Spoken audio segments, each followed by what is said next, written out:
బాగా గమనించండి.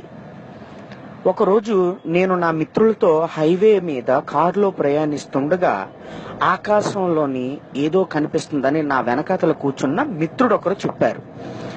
మేము కూడా దాన్ని జాగ్రత్తగా పరిశీలించాం.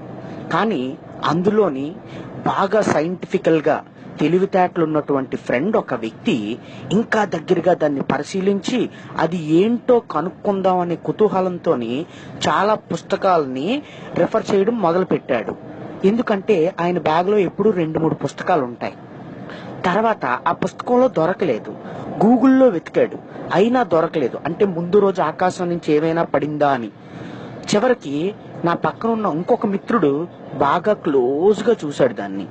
చూసినప్పుడు మాకు తెలిసింది ఏమిటంటే అది కారు మీద ఎదురుగా ఉన్న అద్దం పైన కాకిరెట్ట అని.